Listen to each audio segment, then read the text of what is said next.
Join అయ్యారంట వాడితో లైవ్లో. ఆ లైవ్లో మాట్లాడుతుంటే మహిళలతో వారి భాష ఎలా ఉందంటే దరిద్రపు దాన, లేకపోతే పతివ్రతన, నువ్వు పతిత్త, ఇటువంటి భాషలు మాట్లాడి మహిళలతో ఏకవచనం సంబోధిస్తూ మాట్లాడుతున్నారంట.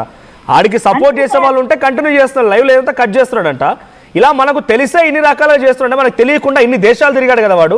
ఆయా దేశాల్లో భారతదేశానికి వ్యతిరేకంగా అక్కడ ఆఫ్లైన్లో ఎన్నిసార్లు ఎటువంటి తప్పుడు వ్యాఖ్యలు చేశాడు, ఎంతెంత మన పరువు తీశాడు. మరి సార్ మనకు కనిపించే వీడియోనే మనకు తెలుస్తుంది, కనిపించిన వీడియోలు కాకుండా ఆఫ్లైన్ లో వాడు మాట్లాడి చెత్తగా మాట్లాడుతున్నాడు, అది వేరే విషయం. కానీ వాడు మాట్లాడుతూ ఇప్పుడు 13-14 సంవత్సరాల పిల్లల్ని చెడగొడుతున్నాడు. ఎలా అంటే వాడు ఆటగాడు అని మాట్లాడుతూ 13 సంవత్సరాల పిల్లల్ని నేను 1000 రూపాయలు ఇచ్చి అనుభవించానని ఒక వీడియో చేశాడు సార్. చిన్న పిల్లని ఆడు ఇంకంతకన్నా వాడు అంత సంస్కారం ఉందని ఎలా అనుకుంటారు సార్? వాడి నుంచి ఎక్స్పెక్ట్ చేస్తాం సార్ అంతకన్నా సంస్కారం. వాడు అమ్మాయిని దరిద్రపు దానా అని అన్నారు అంటారు కదా, ఇంకా భయంకరంగా తిట్టగలడు వాడు. ఎందుకంటే ఇవాళ నేను వీడియో చేస్తే నా మీద కూడా తిడతాడు. నేను ప్రజల కోసం, దేశం కోసం, ధర్మం కోసం తిట్టించుకోవడానికి కూడా సిద్ధం సార్, తిట్టించుకోవడం కూడా సిద్ధమే. కానీ వాడిని వదలానండి, నేనైతే వదలా.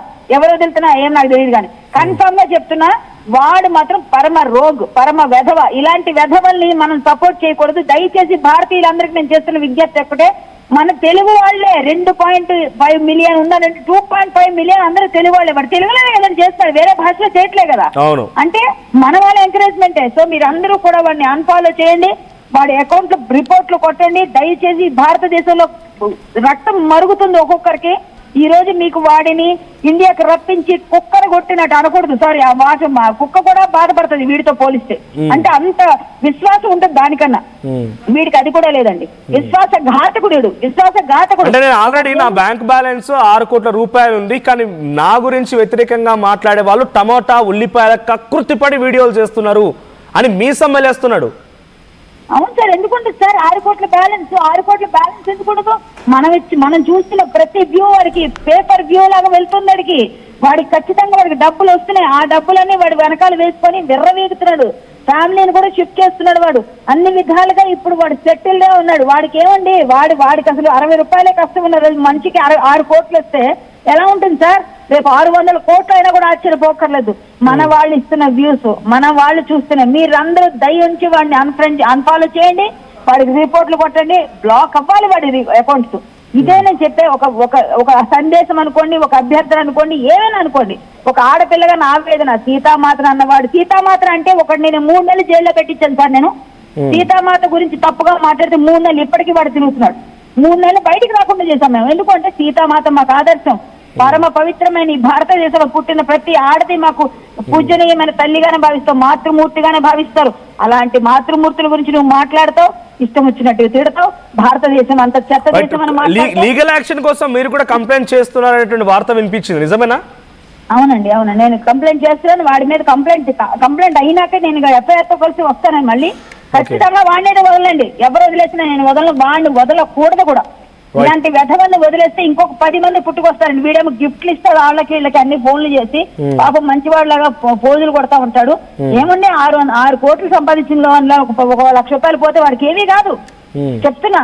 అంటే వాడు ఎలాంటి వ్యధవ తయారయ్యాడంటే, భారతదేశంలోని ఎంత నా మాతృభూమి, భారతీయులందరూ నా సహోదరులను చిన్నప్పుడు వాడు చదువుకోలేదేమో. వాడు చిన్నప్పుడు చదువు ఉంటే కదా, చదువు లేకపోయి ఉంటుంది నాకు తెలిసి.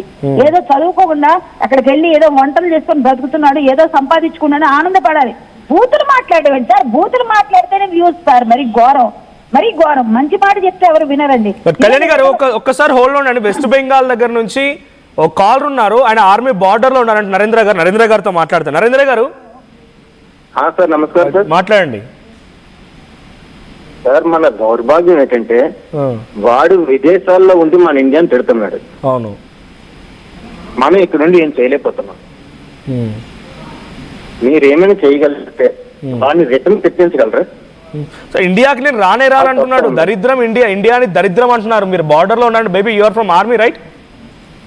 సార్ మీరు ఆర్మీలో పనిచేస్తున్నారా? ఆర్మీలోనే పనిచేస్తున్నాను. ప్రెజెంట్ ఆన్ లొకేషన్ లో నేను డ్యూటీలో ఉన్నాను. Right, okay. అయితే ఏంటంటే ఇప్పుడు ఆయన చెప్తున్న మాటల్లో భారతదేశం దరిద్రం అంటున్నారు. మీలాంటి వాళ్ళు చాలా మంది దేశ సేవ కోసం వెళ్ళి శత్రువులతో పోరాడి భారతదేశాన్ని సంరక్షిస్తూ ఉంటే వాడు దరిద్రం అంటున్నాడు భారతదేశాన్ని. నేను అదే చెప్తున్నాను సార్. మన దరిద్రం ఏంటంటే ఆడు మన ఇండియాలో పుట్టాడు కాబట్టి, అది కూడా మన తెలుగు అయ్యాడు కాబట్టి. అవును, ఆడు ప్రెజెంట్ లోకల్